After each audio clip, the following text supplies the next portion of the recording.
৫৫ বছর বয়সী শহীদুল ইসলাম ননাই ৩ মাস ধরে বিছানায় শুয়ে লড়ছেন সোরিয়াসিস রোগের সঙ্গে। মিরসরাইয়ের মিঠানালা ইউনিয়নের পশ্চিম মলিয়াস গ্রামের বাসিন্দা তিনি। এক সময় ভ্যান চালিয়ে পরিবার চালাতেন তিনি, কিন্তু অসুস্থ হওয়ার পর থেকে সে আয়ের পথবন্ধ। রোগ নাই, আমি একটা সহযোগিতা করার কিছুদিন ছিলাম, এখন এরা বলতেছে আপনি সহযোগিতা করা সম্ভব না। এখন পুরো ট্রিটমেন্টের কার্যক্রমে এখন পুরো সুস্থ সময়ে আমাকে মাটি ফেলাই দিয়েছে। রোগের কারণে ননায়ের শরীর জুড়ে ফোসকা, তীব্র যন্ত্রণা, কিন্তু চিকিৎসা সেটা যেন এখন তার পরিবারের কাছে অধরা স্বপ্ন।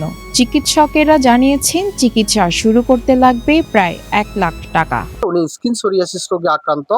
ওনার রোগের তীব্রতার কারণে উনি কর্মক্ষমতা হারিয়েছেন।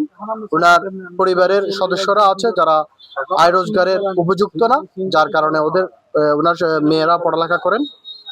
তাদের পড়ালেখার যে সরঞ্জাম, পড়ালেখার উপকরণ, সেগুলা সরবরাহ করতে উনি পারছেন না। উনি বিত্তবানদের সহযোগিতা চেয়েছেন, ওনার চিকিৎসার জন্য আর্থিক সহযোগিতা চেয়েছেন। অভাব অনটনে জর্জরিত ননায়ের পরিবার জানায়, একবেলা খাবার জুটলে অন্য বেলায় না খেয়ে থাকতে হয় তাদের। 4 মেয়ে ও 1 ছেলেকে নিয়ে কোনো রকমে দিন কাটছে, কিন্তু বাবার চিকিৎসার খরচ জোগাড় করা তাদের পক্ষে একেবারেই অসম্ভব হয়ে পড়েছে। হ্যাঁ, নানা ভাই অসুস্থ। আগে এই ভ্যান গাড়ি চালাইতো, এখনো অসুস্থ শারীরিকভাবে, হাত পায়ে ঠ্যাঙে সমস্যা।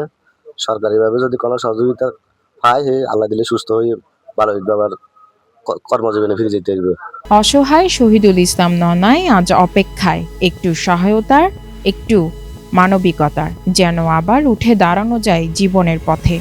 দিন মজুরি করি কোন রকম দিন কাটাই চলতো, পরে রিক্সা চালাইতো। ছেলে বড় হওয়ার পরে তারপরে ট্রলি নিয়ে মানুষ মালা নানে একত্রিত। এখন তার হাতের মধ্যে এমন একটা চর্মরোগ উপস্থিত হয়েছে, যার ফলে সে পানি পর্যন্ত স্পর্শ করতে পারতেছে না। পরিবার অসহায়, পরিবার বহুত কষ্ট সৃষ্টি। তার 2টা মেয়ে বড় হয়েছে, তাদেরকে প্রাপ্তস্থ করা হয়েছে সমাজের সহযোগিতা নিয়ে।